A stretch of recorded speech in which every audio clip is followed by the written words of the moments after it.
What is up, everybody? It's Reality Bullet here once again, bringing you a Call of Duty Modern Warfare 3 commentary, and this time I'm using the MG36. Yeah, no, I'm kidding. Yeah, I do start out with MG36, but if I could pull off the score with an MG36, I would be very proud of myself, but I do get taken out, and I'm just like, you know what, screw it. So I am using the UMP-45 silence, and I have the range proficiency on it, which I feel like if you slap the range on the UMP-45, I mean, the gun just transforms into what the Modern Warfare 2 UMP was. It's very, very powerful. And I don't think there's too much drop off in the range. I think it's like a 2-shot kill up close and maybe a 3 to 4-shot kill depending on where you hit him far. It's very powerful, very effective, and an extremely good rush gun because first of all you're silent and like you don't show up on radar and stuff like that. And also it's very powerful, so you don't have that much of a disadvantage in gunfights, like when it comes down to like face-to-face confrontations. Right here, okay, I am like behind this tanker, and this tanker is like basically my only lifeline.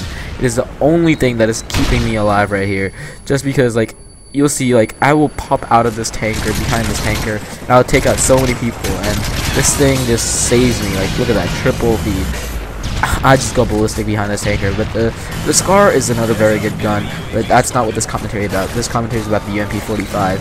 So my two favorite attachments with the UMP-45 is, like the first mentioned, silencer. The second mention, well, which I'm going to mention now, I guess, it's not second mention, but is the extended mags. The extended mags, obviously they allow you more bullets to fire at people.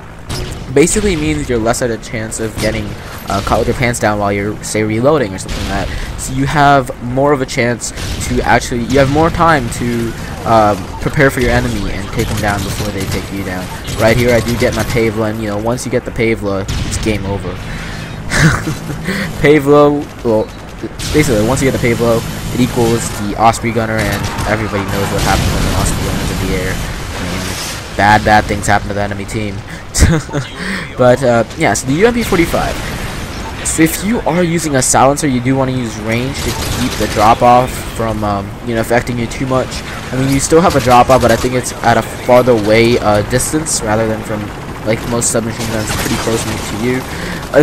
In Modern Warfare 3, the drop off is a lot more noticeable than it was in the previous Call of Duties, just because I think they tweaked the damage settings a little bit, and in this game you can actually tell like it takes quite a few more bullets, especially if you have silencers on submachine guns and stuff like that. The range is really affecting you because sometimes it takes like 5 or 6 shots to kill the guy from far away. I mean, I remember if you use a P90 or something like that, it's gonna take almost 5 or 6 bullets on the chest to kill a guy. But with the UMP-45 silence and with the range on it, I mean, you can take out a guy in 3 to 4 shots max, and it's also very accurate, which allows you to keep your shots on the person. This brings me on to my second point. So if you are using the extended mags that I mentioned before, the proficiency you want to put with that is gonna be kick, so you can have more long distance shots. Obviously, if you have the extended mags, the range isn't gonna be that big of a problem, just because you're shooting a gun without a silencer, and the drop off is much farther away than it was with the silencer on. And with the kick, again, you can get those long range confrontations without having too much of a disadvantage due to using your SMG. So basically the UMP-45, if you use these two setups, it allows you to get supremacy in both close range combat, which it already has because it is a submachine gun and a very powerful one at that, and you also have the long range confrontations down because the proficiencies do help you out while keeping your aim on target, or keeping the damage drop off from happening.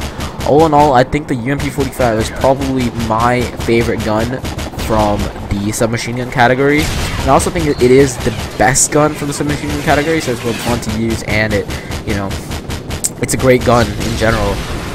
It's still had a lot of versatility to it, especially if you use the two attachments and proficiencies that I mentioned, which allows you to basically get a control over every single different area or range possible, and it allows you to have great map control. So there you guys have it. That was a team deathmatch with the UMP-45, showing you how powerful it is and what it can do in actual action. So obviously, if me just talking here doesn't really show you guys exactly how to use it. So as you can see, the best way to use it: get in their faces, shoot them up, get in their spawn, tear them up. That's how you do it. So that's a 32-3. Hope you guys all enjoyed that.